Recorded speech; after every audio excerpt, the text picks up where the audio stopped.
Hello everyone, this is Varisha and I welcome you all to my YouTube channel. पिछले video में हमने cover किया था mode of occurrence of minerals. हमारे India में कैसे जो मिनरल्स हैं वो अकर होते हैं, है ना, उनका ओरिजिन क्या है, कहाँ से वो आते हैं। हमने मेनली 5 फॉर्म्स पढ़ी थी मिनरल्स की, और इस वीडियो में हम कवर करने वाले हैं अनइक्वल डिस्ट्रीब्यूशन ऑफ मिनरल्स, यानी कि हमारे इंडिया में मिनरल्स कैसे अनइक्वली तरीके से डिस्ट्रीब्यूट है ना। हर जगह थोड़ा ना मिनरल्स, कहीं पर बहुत ज़्यादा है, कहीं पर है ही नहीं, तो उसको कवर करेंगे इस वीडियो के अंदर। स्टार्ट करते हैं।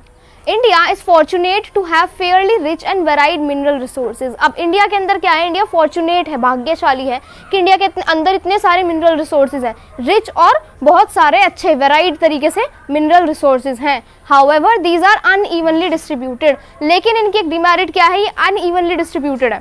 सारी जगह मिनरल्स नहीं है, ये कहीं पर बहुत ज़्यादा है, कहीं पर बिल्कुल भी नहीं है, अनइवन तरीके से पूरे इंडिया में डिस्ट्रीब्यूटेड है।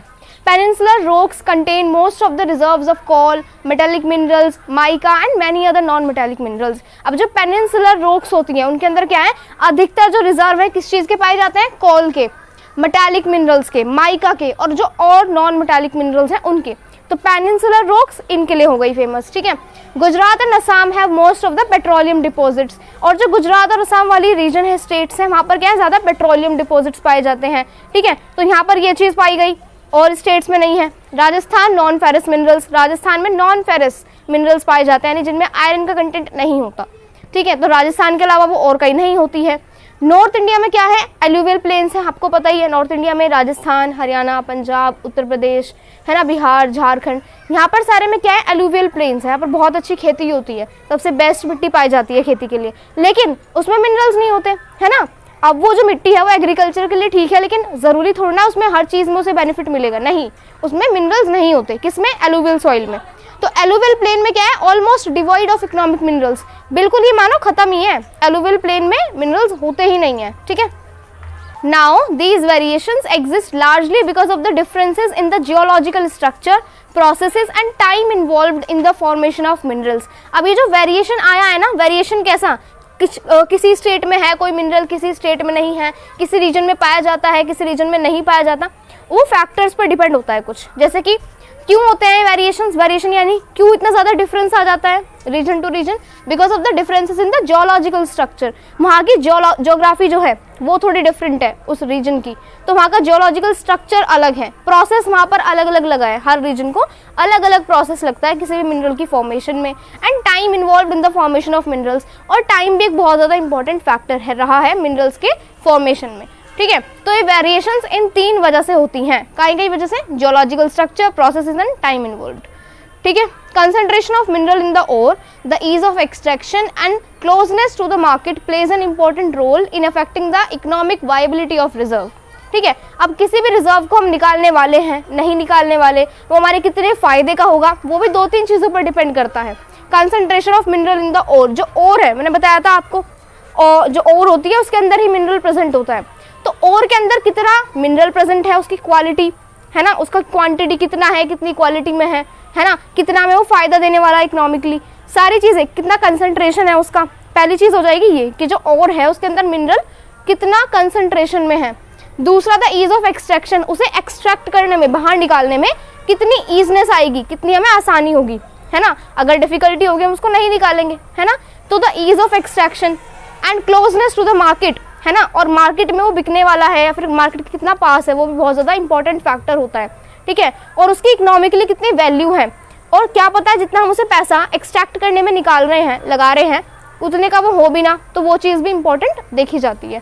तो ये कुछ ऐसे फैक्टर्स हैं जिनसे डिटरमाइन होगा कि हम किसी भी रिसोर्स को, किसी भी माइन को, किसी भी मिनरल को एक्सट्रैक्ट करने वाले हैं या फिर नहीं करने वाले।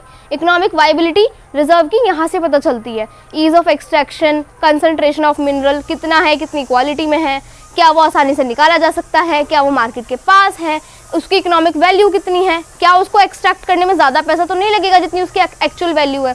तो ये सारी चीज़ें क्या है, इंपॉर्टेंट फैक्टर है जब भी हम किसी भी मिनरल को एक्सट्रैक्ट करने की बात करते हैं, ठीक है।